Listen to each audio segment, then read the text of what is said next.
அன்பு உறவுகளுக்கு வணக்கம்.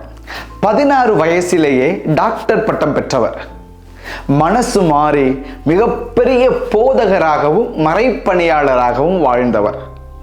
பாவ சங்கீர்த்தனம் செய்கிறத பற்றி அவ்வளவு அழகாக எடுத்துரைத்து நம்மை ஆண்டவரோடு ஐக்கியப்படுத்துகிறவர். இயேசுவின் திரு இருதய அன்பை இன்னும் ஆழப்படுத்தியவர். யார் இந்த புனிதர்? எந்த நாட்டிலிருந்து வந்தார்? என்னவெல்லாம் செய்தார் திரு இருதய பக்தியை பரப்புவதற்கு? இவை அனைத்தையும் இந்த காணொளியில் நாம் பார்க்க போகிறோம். திரு இருதய பக்தியை பரப்புகிறவர்களை என் இதயத்தில் வைத்திருக்கிறேன், அது ஒருபோதும் அழியாது என்கிறார் எஸ் ஆண்டவர். இந்த காணொளியை காண்கிற நீங்களும் சப்ஸ்கிரைப் செய்கிறதோட லைக், கமெண்ட், ஷேர் செய்து மற்றவங்களும் இயேசுவின் திரு இருதய அன்பை புரிந்து கொள்ள, ஆசீர்வாதம் பெற உதவ உங்களை அன்போட கேட்டுக்கிறேன்.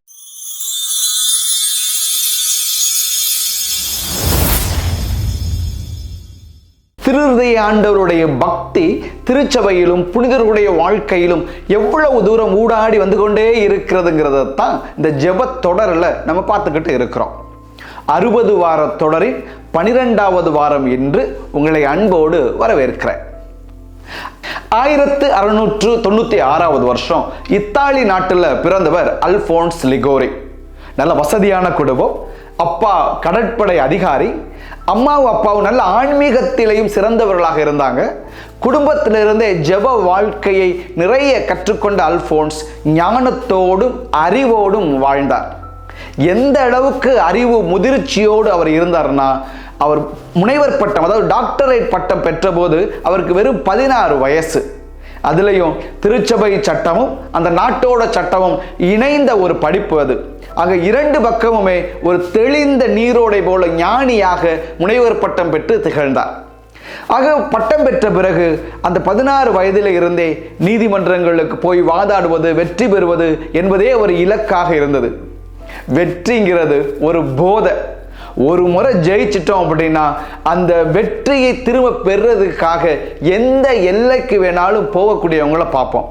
அந்த வெற்றியை தக்க வைக்கிறதுக்காக அல்லது சாதாரண ஒரு பாராட்டு திரும்ப பெறுவதற்காகவே என்னெல்லாம் செஞ்சால் வெற்றி கிடைக்கும், எப்படியெல்லாம் அந்த பாராட்டு பெற்றலான்னு மனசு ஏங்கும். அதுக்காக போராடுவோம், உழைப்போம்.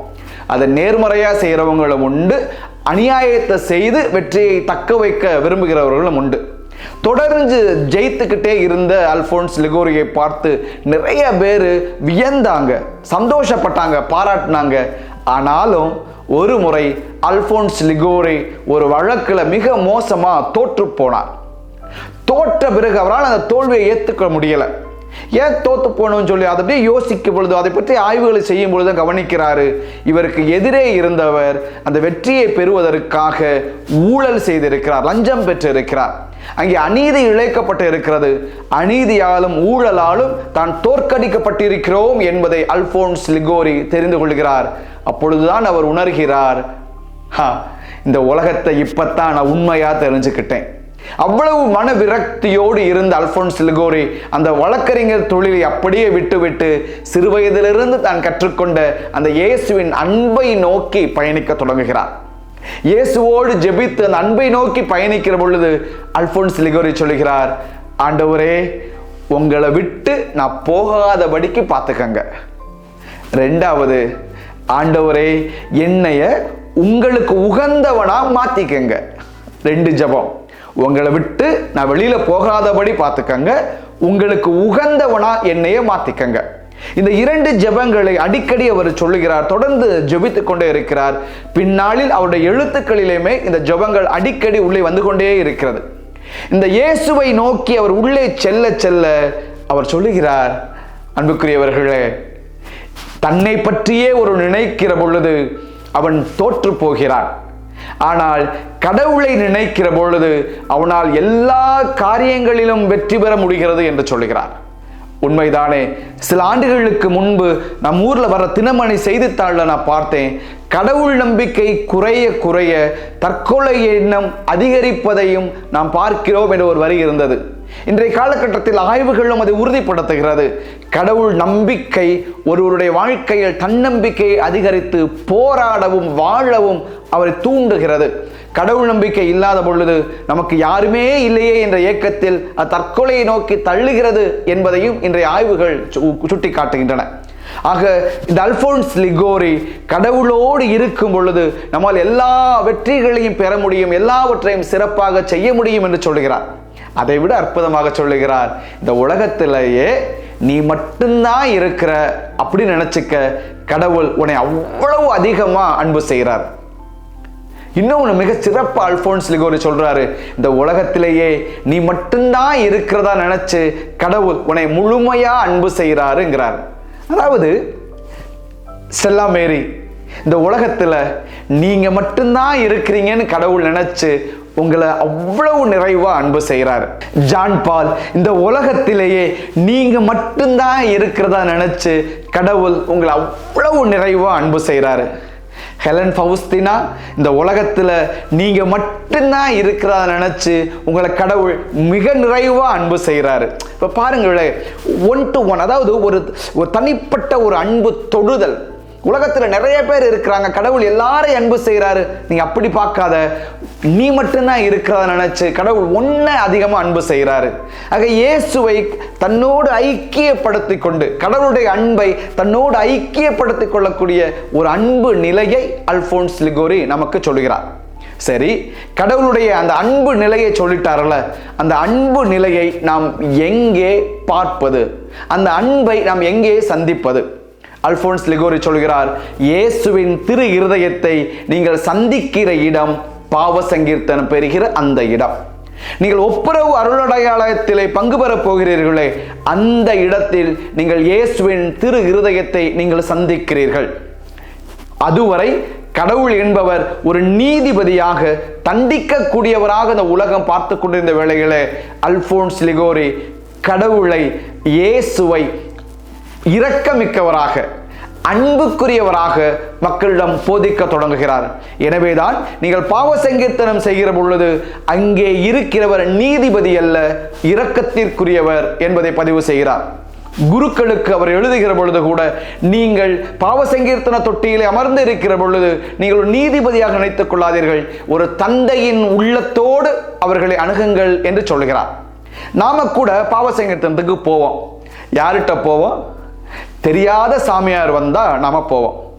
அவ பாவ சங்கீர்த்தனத்துல ஒரு மேலோட்டமா பாவ சங்கீர்த்தனம் செய்யறதே நம்ம பார்க்கிறோம்.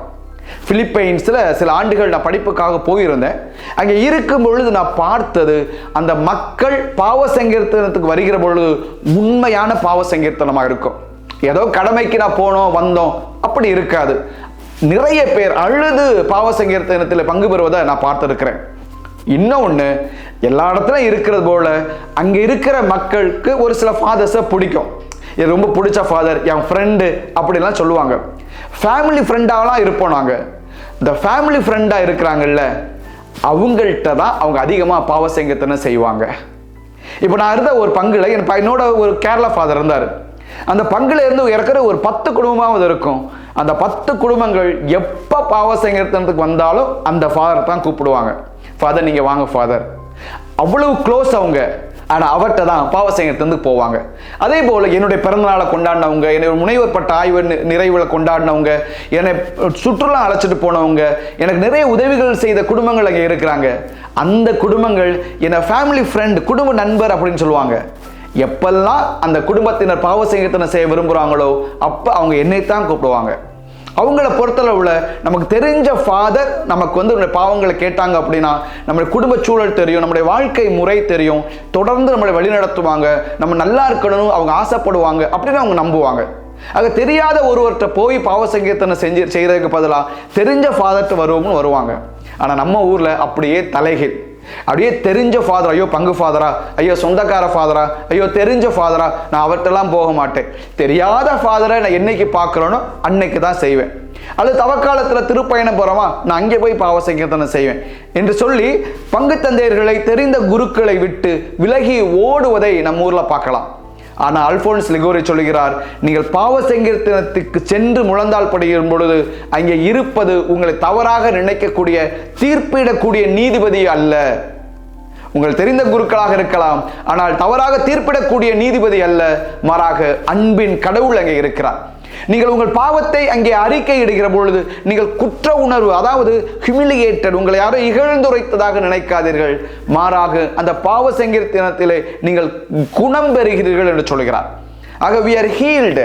அது மட்டுமல்லாக அவர் சொல்கிறார், நீங்கள் இயேசுவிடம் சென்று பாவங்களை அறிக்கை இடுகிற பொழுது அதை போன்ற ஒரு மகிழ்ச்சி அவருக்கு வேறு எதுவுமே இல்லை. நீங்கள் பாவ மன்னிப்பை கேட்டு உண்மையாக மனமருந்த நினைக்கிற பொழுது அவர் உங்களை மன்னிக்காமல் இருப்பாரா? ஒருபோதும் நினைக்க மாட்டார். He never refuses to forgive என்று சொல்கிறார். ஆக இயேசுவை நோக்கி சென்று ஒப்புரவு அருளடையாளத்திலே இயேசுவின் திரு இருதயத்தோடு நம் இருதயத்தை பிணைத்து ஒரு ஆரோக்கியமான ஆன்மீக வாழ்வையும் ஆரோக்கியமான நல்ல சமூக வாழ்வையும் நாம் கட்டமைத்துக் கொள்கிறோம், பெற்றுக்கொள்கிறோம். இரண்டாவதாக அவர் சொல்லுகிறார், இயேசுவின் திரு இருதயத்தை நாம் சந்திக்கிற இடம் நற்கருணை. அந்த கோவில் இருக்கிற பீடத்தை அவர் சொல்லுகிறார் அன்பின் அரியணை என்கிறார். அந்த அன்பின் அரியணையில் இயேசுவின் திரு இருதயம் நற்கருணை வடிவிலே வருகிறது. அவர் சொல்லுகிறார், இங்கே நிறைய பக்தி முயற்சிகள் உங்களுக்கு இருக்கலாம். அந்தோனியாருக்கு நம்மளால் எடுக்கலாம், செபஸ்தியாருக்கு நம்மளால் எடுக்கலாம், பாத யாத்திரை போகலாம், ஜெபமாலை சொல்லலாம், நிறைய பக்தி முயற்சி உங்களோட இருக்கலாம். ஆனால் அனைத்து பக்தி முயற்சிகளிலும் தலை சிறந்தது நற்கருணை ஆண்டவரை சென்று நீங்கள் சந்திப்பது என்று சொல்கிறார். ஒவ்வொரு முறையும் ஆலயத்திற்கு சென்று நற்கருணை ஆண்டவரை பார்த்து நீங்கள் ஜெபிக்கிற பொழுது இயேசுடைய மகிழ்ச்சி மேலும் மேலும் அதிகரிக்கிறது. அவர் உங்களை ஆசீர்வதிக்கிறார் என்று சொல்கிறார். அதே வேளையில் அல்போன்ஸ் லிகோரி மனம் அருந்தி சொல்வது, உங்களை ஒருவர் அன்பு செய்கிற பொழுது நீங்கள் அவர் அன்பு செய்யாமல் இருப்பீர்களா? இயேசுவின் திரு இருதயம் உங்களை இவ்வளவு தூரம் நேசிக்கிற பொழுது, உங்களை மன்னித்து ஏற்றுக்கொள்கிற பொழுது, தன்னுடைய இருதயத்தை நற்கருணை வழியில் உங்களை வெளிப்படுத்துகிற பொழுது, சிலுவையில் தன் உயிரை விட்டு துன்பத்தின் வழியாக, அந்த தியாகத்தின் வழியாக தன் அன்பை அந்த இருதயம் காட்டிய பிறகும் ஏன் மக்கள் பதிலன்பு காட்டாமல் இருக்கிறார்கள் என்ற வேதனையையும் அவர் பதிவு செய்துவிட்டு, திரும்பி வாருங்கள், திரும்பி வாருங்கள், அவர் உங்களுக்காக காத்து கொண்டிருக்கிறார் என்பதையும் சொல்லுகிறார். அன்புக்குரியவர்களே, இயேசுவின் திரு இருதயம் பாவ சங்கீர்த்தனத்தின் வழியாக, நற்கருணையின் வழியாக, சிலுவையின் வடிந்த இரத்தத்தின் வழியாக நம்மோடு அன்றாட புதுப்பிக்கப்பட்டு கொண்டே இருக்கிறது. இயேசு என்னாலும் நம்மோடு இருக்கிறார் என்பதன் அடையாளம்தான் நற்கருணை என்பதையும் அல்போன்ஸ் லிகோரி பதிவு செய்கிறார். தன்னுடைய மறையுரை வழியாக, தன்னுடைய எழுத்துக்கள் வழியாக தொடர்ந்து இயேசுவின் இருதயத்தை நம்மிடம் கொண்டு வந்து அல்போன்ஸ் லிகோரி சொல்கிறார், பாவ சங்கீர்த்தனத்துக்கு செல்லுங்கள், நல்ல பாவ சங்கீர்த்தனத்தை செய்யுங்கள். அங்கே தெரிந்த ஃபாதர், தெரியாத ஃபாதர் என்றெல்லாம் அல்ல, எல்லோரும் இயேசுவின் பிரதிநிதியாக அங்கே அமர்ந்திருக்கிறார்கள், நீதிபதியாக அல்ல, உங்களை மன்னிக்கக்கூடியவர்களாக அமர்ந்திருக்கிறார்கள் என்று அழைக்கிறார்.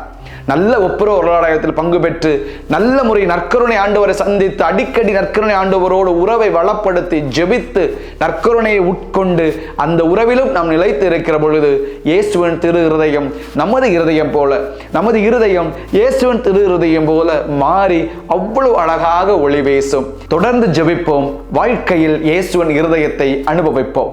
இந்த நாளும் இனி வரும் நாளும் நீங்கள் நலமோடு மகிழ்ந்திருக்க இயேசுவின் திரு இருதயம் உங்களை ஆசீர்வதிப்பதாக. May God bless you. உடனிருக்கும் நல்லாயனே, இயேசுவின் திரு இருதயமே, உடனிருக்கும் நல்லாயனே, அன்பு நிறைந்த உன் இதயத்தை காயப்படுத்திய நான் பாடுகிறேன், மனமுருகி தேடுகிறேன், ஜெபமும் தியாகமும் அன்பும் செய்து ஆறுதல் தருகிறேன், அரவணையும் எம்மை ஆசீர்வதியும்.